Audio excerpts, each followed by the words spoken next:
मसीहा गुरुजी चैनल में मैं आप सबका स्वागत करता हूं। आज मैं 12 कक्षा के हिंदी के दूसरा पद जो सूरदास के पद है वह पढ़ाने जा रहा हूं। पहला पद करबक जो है मैं पहले पढ़ा चुका हूं।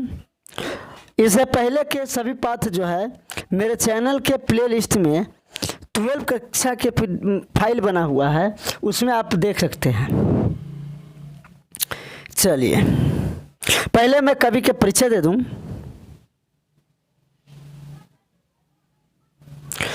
सूरदास के परिचय। सूरदास सगुण भक्ति धारा की कृष्ण मार्गी शाखा की प्रसिद्ध कवि थे। वे वात्सल्य रस के कवि थे। देखिए सूरदास जी जो थे सगुण भक्ति धारा में, सगुण निर्गुण तो भक्ति धारा होते हैं, तो सूरदास जी सगुण भक्ति धारा में कृष्ण मार्गी शाखा के कवि थे, यानी कृष्ण को मानने वाले कवि थे। इस कविता में वात्सल्य रस है। एक माँ अपने बेटे से जो प्रेम करती है उसकी जो भावना होती है वही वात्सल्य भावना इसमें है। उनका जन्म दिल्ली से 8 किलोमीटर दूर सिही नामक ग्राम में सन 1477 ईस्वी में माना जाता है। यानी उनका जन्म दिल्ली से 8 किलोमीटर दूर सिही नामक गांव में 1477 ईस्वी में माना जाता है। प्रमाणित नहीं है कि उसका जन्म कब हुआ, ऐसा अनुमान किया जाता है कि 1477 में हुआ था। 6 वर्ष की उम्र में वो घर छोड़कर निकल पड़े थे। एक दिन उनकी भेंट स्वामी बल्लभाचार्य से हुई। स्वामी बल्लभाचार्य जो शुद्ध अद्वैतवाद के संस्थापक थे, उसने इन्हें पुष्टि मार्ग की शिक्षा दिया और इन्हें हस्तछाप कवियों में भी रखा। पुष्टि मार्ग की शिक्षा भी दिया और हस्तछाप कवियों में भी इन्हें रखा। 1583 ईस्वी में इनका निधन हो गया। याद रखिएगा आप लोग, जो भी हाईलाइटेड चीज जो रेत से लिखा चीज हो सब याद रखिएगा। जैसे उनका जन्म स्थान सिही ग्राम 1477 ईस्वी, 1583 में उनका मृत्यु, बल्लभाचार्य उनके दीक्षा गुरु और पुष्टि मार्ग की शिक्षा उन्हें मिला था। हस्तछाप के वे कवि हैं। सूरदास की रचनाओं के देखिए, सूर सागर, साहित्य लहरी, राधा रसकेली, सूर सरवली इत्यादि।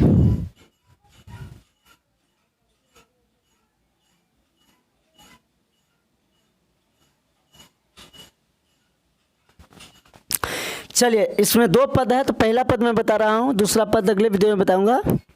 चलिए पहला पद में है, जागिए ब्रजराज कुंवर कवल कुसुम फूले।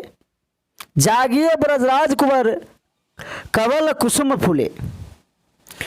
यह पंक्ति जो है सूर सागर से ली गई है। सूरदास की प्रसिद्ध रचना सूर सागर से ली गई है। इसमें वात्सल्य रस है। अगर व्याख्या पूछेगा तो यह लिखना पड़ेगा कि यह पंक्ति सूर सागर से ली गई है, इसका कवि सूरदास है, इसमें वात्सल्य रस है। अर्थ पूछेगा तो सीधे पैराग्राफ चेंज करके बोलिएगा जहाँ से है वहाँ से। अर्थ क्या हो जाएगा, जागिए ब्रजराज कुंवर कमल कुसुम फूले। यहाँ कवि माता यशोदा के माध्यम से कहती है कि हे ब्रज के राजकुमार, हे कृष्ण, भोर हो गया है, कमल के फूल खुल गए हैं। कमल कुसुम फूले, कमल के फूल खिल गए। देख लीजिए ये जो है ये कमल का फूल है, कमल का फूल खिल गए हैं। आगे देखिए, आगे क्या कहते हैं, कुमुद वृंद संकुचित भय भृंग लता झूले भूले। कवि कहते हैं कि कुमुद का फूल अपने पंखुड़ियों में सुकचा गए हैं, यानी अपने पंखुड़ियों में समेट लिए गए हैं। कुमुद के फूल जो है अपने पंखुड़ियों को समेट लिए हुए हैं। भौरा लताओं में छिप गए हैं। भृंग माने भौरा, कुमुद माने कुमुद एक फूल है जो मतलब कि सूर्य उदय होने के साथ साथ सिकुड़ता चला जाता है, यानी अपने पंखुड़ियों को समेटता चला जाता है। भृंग लता फूले, यानी भौरा जो है लताओं में भूल गया है। कुमुद फूल भी देख लीजिए, यह भी जो है कमल के प्रजाति का ही फूल है। यह है कुमुद फूल, कमल के प्रजाति की ही फूल है कुमुद फूल, यही है।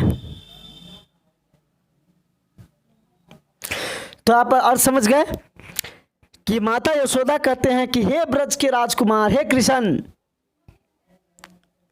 अब जो है कि भोर हो गया है, उठ जाओ। कमल के फूल खिल गए हैं, कुमुद के फूल जो है अपने पंखुड़ियों को समेट लिए हैं और भौरे जो है लताओं में छिप गए हैं, इसलिए हे मेरे अल्लाह अब उठ जा।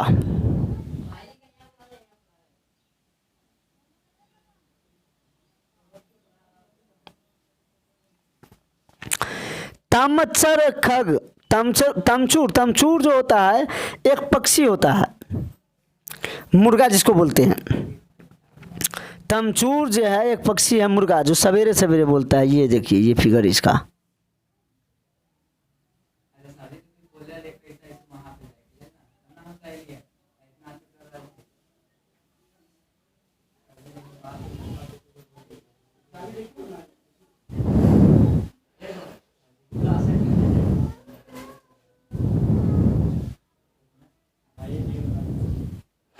यही है मुर्गा पक्षी जो सवेरे सवेरे बोलता है, तमचूर पक्षी इसको बोलते हैं। आगे देखिए, तमचूर खग रोरु सुनहि बोलत बनराई, यानी मुर्गा जो है, मुर्गा तथा अन्य पक्षी बनराई यानी पेड़ों पर बोलने लगा है, बोलने लगा है, कोलाहल करने लगा है। इसलिए हे कृष्ण अब तो उठ जाओ। माता यशोदा कहती है कि हे कृष्ण अब तो उठ जाओ। रामभती गो खरकनी में बछड़ा हितधाई। रामभती गाय की आवाज़ को कहते हैं, गाय जो बोलता है उसको रामभती कहते हैं, रंभाना कहते हैं। गाय रंभा कर बोलती है। गो माने गाय हुआ और खरकनी माने हुआ गौशाला, यानी हे कृष्ण अब तो उठ जाओ, अब तो गौशाला में गाय भी रंभाने लगी है बछड़ा की तरफ जाने के लिए, बछड़ा की तरफ दौड़ने के लिए गाय भी रंभाने लगी है। वो बच्चा को दूध पिलाने के लिए अब गाय भी गौशाला में रंभाने लगी है। बछड़ा हितधाई मतलब होता है बछड़ा की तरफ जाने के लिए, ठीक है। तो बच्चा की तरफ जाने के लिए गौशाला में गाय भी रंभाने लगे हैं। इसलिए हे ब्रज के राजकुमार अब तो उठ जाइए। आगे क्या कहते हैं कवि से देखिए।